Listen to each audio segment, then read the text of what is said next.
James Madison was the fourth person to hold the office of President of the United States. Madison, like two earlier presidents, George Washington and Thomas Jefferson, was the owner of a large slave plantation in Virginia. Madison's plantation, called Montpelier, was his home, and it is where he now lies buried. James Madison devoted most of his life helping to shape a national government for the United States.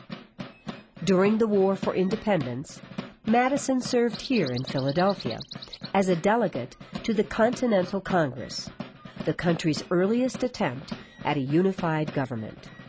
And when the Constitutional Convention was held here in 1787, he represented the state of Virginia in framing a constitution for the United States. In fact, it is because of his enormous contributions to this great document that James Madison is often remembered as the father of the Constitution. Under Thomas Jefferson, Madison served as the Secretary of State. Before that, during the presidency of George Washington, Madison served in the House of Representatives and was largely responsible for drafting the Bill of Rights, the constitutional amendments that guarantee Americans their most basic freedoms. It is ironic to note that only 6 months before he began to work on the U.S. Constitution, Madison placed this ad in the Virginia Gazette, offering a reward of $20 for the capture of one of his slaves who had run away. In 1808, the year James Madison was elected president, the importation of slaves was banned in the United States. Under this law, slaves already in the country remained their master's property, but no new slaves could be imported. However, this law was unpopular in the South and was not enforced. Consequently, large numbers of Africans continued to be shipped to southern ports, where they were sold at public slave auctions, such as the one advertised here. When James Madison took over as president in 1809, the United States was in the grip of a 2-year economic downturn created by self-imposed restrictions on trade that forbade American ships from sailing to foreign ports. These restrictions were contained in the Embargo Act of 1807, a law that was intended to punish foreign nations, especially France and Great Britain, for not respecting America's shipping rights by searching U.S. ships, seizing cargo, and forcing American sailors to work for them against their will. This graph, depicting changes in U.S. exports from 1805 to 1812, clearly shows what happened as a result of U.S. trade restrictions. In 1806, American exports were $110 million, but after the passage of the Embargo Act in 1807, exports fell dramatically to only $20 million. Illegal smuggling in 1808 caused exports to increase to about $50 million. But this was still less than half the level of 2 years before. Right after taking office, President Madison acted to loosen the restrictions on trade, restrictions that had caused American ships to sit idle and U.S. goods to pile up in warehouses.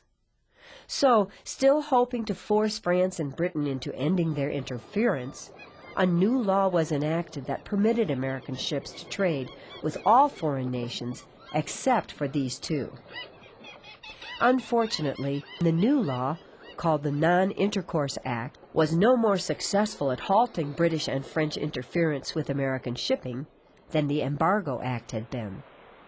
Not only that, under the new law, U.S. exports failed to increase, and the nation's economy continued to suffer. In the year 1810, even though the United States was struggling financially, the government decided to embark on the nation's first big public improvement project. This project was the National Road, also known as the Cumberland Road or Great National Pike. By the time it was finished 28 years later, this long gravel-paved highway ran all the way from Cumberland, Maryland, across a corner of Pennsylvania, through Ohio and Indiana, to the town of Vandalia, Illinois. The National Road played a very important role in the history of the United States, for by providing easy access to the lands beyond the Ohio River, it opened up the region to both increased settlement and trade. In fact, during the early years of Madison's presidency, although there were 7 million Americans, only 1 million of them lived west of the Appalachian Mountains. But with the coming of the National Road, the number of Westerners rapidly increased, and as more and more white settlers started to farm Western lands, Native Americans were forced to move to places that had not yet been settled by whites. As work on the National Road was just getting underway in 1811, 2 American Indian brothers, Tecumseh and Tenskwatawa, forged an alliance of native tribes to halt white settlement. Trouble broke out when future U.S. President William Henry Harrison showed up at their village in the Indiana Territory with a force of 1,000 U.S. soldiers and was attacked by Tenskwatawa's warriors. As a result of what came to be called the Battle of Tippecanoe, the Indian allies were defeated, and Harrison became a hero to white Americans. That same year, after a failed slave revolt in the Louisiana Territory, 66 slaves were beheaded, and their heads were staked along the roadways as a warning to others who might have similar ideas about gaining freedom. Meanwhile, far away in the roadless Pacific Northwest, John Jacob Astor established the fur trading outpost of Fort Astoria in the Oregon Territory at the mouth of the Columbia River. Fort Astoria was the very first permanent American settlement on the west coast of North America. In 1812, the year after Fort Astoria was founded, Louisiana was admitted to the Union as the 18th state, and the first state with land west of the Mississippi River. That was also the year a Russian trading company established a small colony on the rocky coast of Northern California.